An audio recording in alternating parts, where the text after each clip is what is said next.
Graça e paz, pessoal, tudo bem?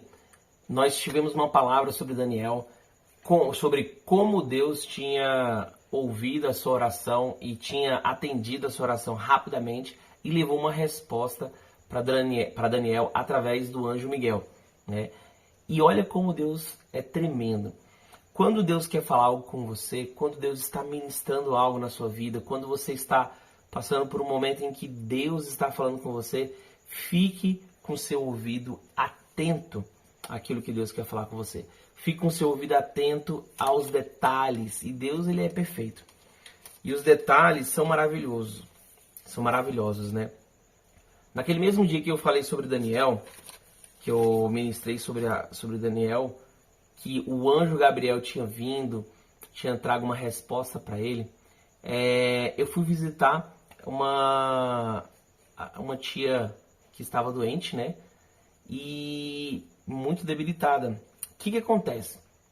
Lá, quando nós começamos a se despedir dela e tal, declarando que ela estaria curada, né, orando, dizendo que ela estaria bem, eu perguntei se ela queria que eu orasse por ela. Aí ela disse que queria oração. E eu orei por ela e declarei a bênção sobre a vida dela, declarei a cura e tudo mais. Só que o mais engraçado, que na verdade não é engraçado, é o que Deus faz, é que quando eu orei, eu lembrei da ministração que eu tinha ministrado pela manhã sobre Daniel, sobre o anjo Gabriel que trouxe a resposta. E ali naquela oração que eu fiz por ela, estava ali a sua filha, o seu esposo, que é o meu tio. E quando eu comecei a orar, eu falei, Deus, assim como Daniel começou a orar e na mesma hora o Senhor enviou o anjo Gabriel até ele. E aquele anjo Gabriel trouxe uma resposta para Daniel e a sua petição foi ouvida. Neste momento, eu envio o teu anjo Gabriel aqui agora sobre a vida da tua serva e que ela seja curada, que ela seja transformada, que ela seja tocada pelo Senhor. E aí todos começaram a chorar. E eu não entendi, né? Imaginei que fosse só por causa da oração, porque todos querem que ela fique curada e tudo mais. E quando eu terminei aquela oração, até muito comovido pela situação, a minha prima falou bem assim, que o nome do enfermeiro que estava fazendo a troca de curativo na hora que a gente chegou se chama Gabriel. E um neto que ela tem, um dia antes tinha orado na perna dela, pedindo para que Deus curasse ela, e o nome desse neto é Gabriel. Olha que tremendo como Deus faz, como Deus transforma, como Deus age e como Deus leva resposta e alívio. Então ele foi uma resposta, ele foi um alívio para aquela família. Então por isso que nós precisamos orar, para estar conectados com Deus, para entender o que Ele quer falar. E olha só, naquele mesmo dia à noite eu fui fazer a minha meditação bíblica. Medita na palavra dia e noite. E no dia 20 de setembro, né, à noite, quando eu fui fazer a meditação, eu estou lendo aqui sobre os pais da igreja, né, tem uma meditação todos os dias. Aí a do dia era o seguinte, ó, fazendo pedidos, ou seja, orando. Olha que legal, é de Agostinho. Diz assim, ó, como é grande a tua bondade que reservastes aos que te temem, da qual usas perante os filhos dos homens para com que em ti se refugiam. E olha como ele continua aqui, ó. Isso está em Salmos 31, 19. Amado, você pensa que Deus não sabe o que você precisa? Ele sabe. E Ele sabe o que nós queremos.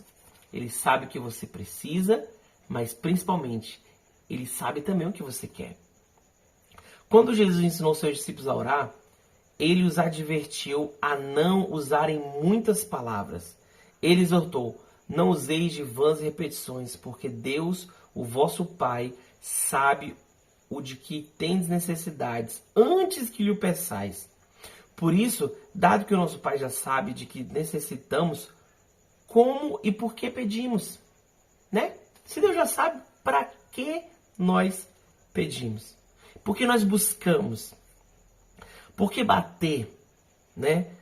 Por que nos cansarmos pedindo, buscando e batendo para instruir aquele que já sabe? Para que nós vamos se cansar fazendo tudo isso? Ele já sabe. Porém, em outro lugar o Senhor diz, orar sempre e nunca esmorecer, ou em algumas traduções, sem cessar. Se devemos orar sempre, como pode ele dizer não useis de vãs repetições? Como posso orar sempre se preciso terminar tão rapidamente? Aqui tu me dizes para terminar rapidamente, ali orar sempre e nunca esmorecer. O que isso significa? Para que você possa entender isso, peça, busque, bata. Porque a porta está fechada, não para manter fora, mas para exercitá-lo.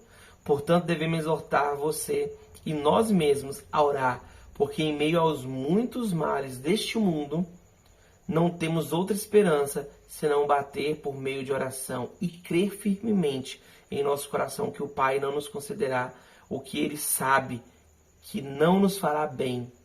Porque você sabe o que quer, mas Ele sabe o que é bom para você. Você sabe o que quer, mas Ele sabe o que é bom para você. Nós queremos muitas coisas. E eu tenho certeza que todos nós sabemos o que nós queremos. Mas o mais importante é que Deus sabe o que é bom para nós. E aqui, para a gente finalizar, lá em Eclesiastes 7, capítulo 7, versículo 29, olha só o que o Senhor fala conosco aqui, ó. Eclesiastes 7, versículo 29, diz assim, ó. Assim cheguei a esta conclusão. Deus fez os homens justos, mas eles foram em busca de muitas intrigas, de muitas coisas.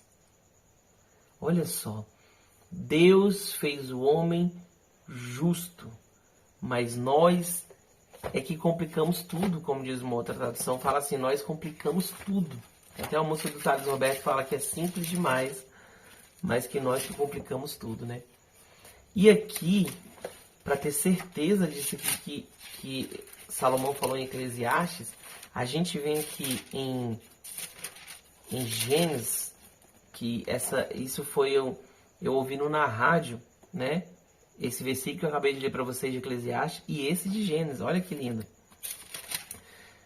Gênesis capítulo 1, versículo 31. E Deus viu tudo o que havia feito e tudo havia ficado muito bom. Passaram-se a tarde e a manhã e se foi o sexto dia. E Deus viu tudo o que tinha feito. Tudo. Ele não falou, Deus viu as plantas que fez, o sol. Não, ele viu tudo que tinha feito. E era muito bom. Não era só bom, era muito bom. Era muito bom. Então o homem também foi criado. Então também nós éramos muito bons. Muitos bons. Porém aqui, como diz em Eclesiastes, a gente procura intriga, a gente procura coisas demais. A gente se perde em situações fáceis, simples. E aí a gente vem aqui em Mateus, capítulo 13, versículo 22, e se depara com essa passagem. Quando a semente que caiu entre os espinhos, esse é o caso daquele que ouve a palavra, mas a preocupação desta vida e o engano das riquezas as sufocam, tornando-as infrutíferas. Deus fez tudo bom, porém a gente procura coisas demais, e aí que vem Jesus e descortina o que acontece. A semente está em nós, a semente da eternidade, a semente da bondade, a semente de fazer tudo da forma correta, de tudo como Deus quer.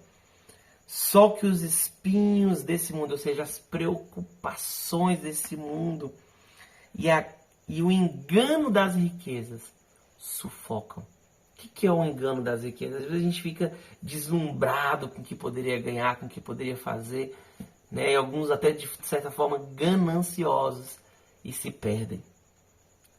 Que é o que acaba buscando muitas intrigas, buscando muitas coisas e se perde e complica tudo. Então a semente foi lançada, mas nós nos preocupamos demais, nós buscamos o enfado, como diz o livro de Eclesiastes muito, né? e nós nos enganamos.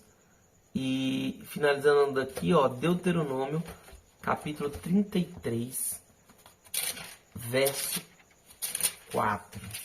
Olha só. Deuteronômio 33, verso 4. Diz assim, ó.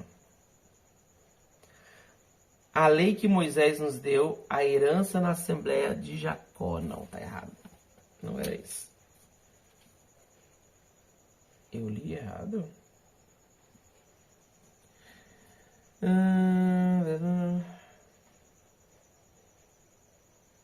Certamente és tu, amas o teu povo.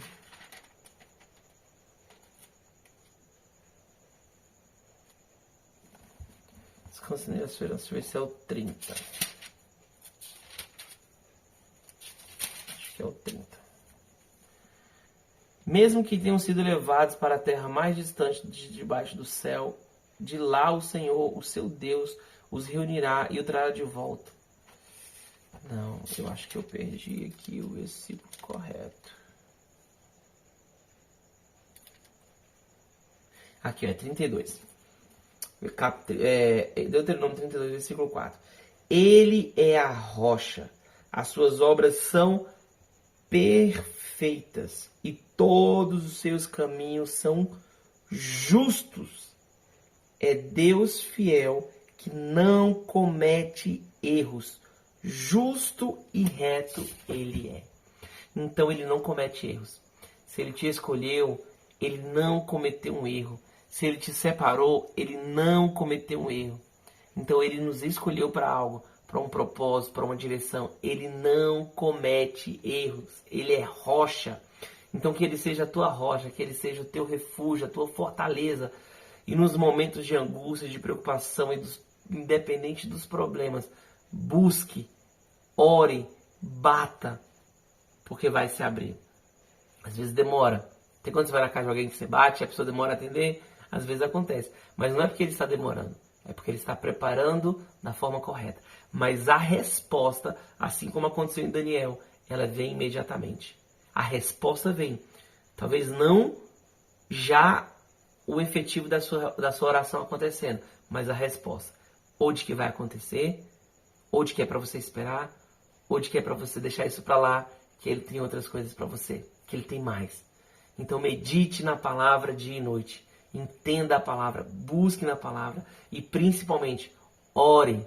Se relacione com Deus através das suas orações. Peça, não tem problema. Pode ser um filho pidão. Ele não acha ruim isso não. Ore bastante. Em nome de Jesus, Deus te abençoe.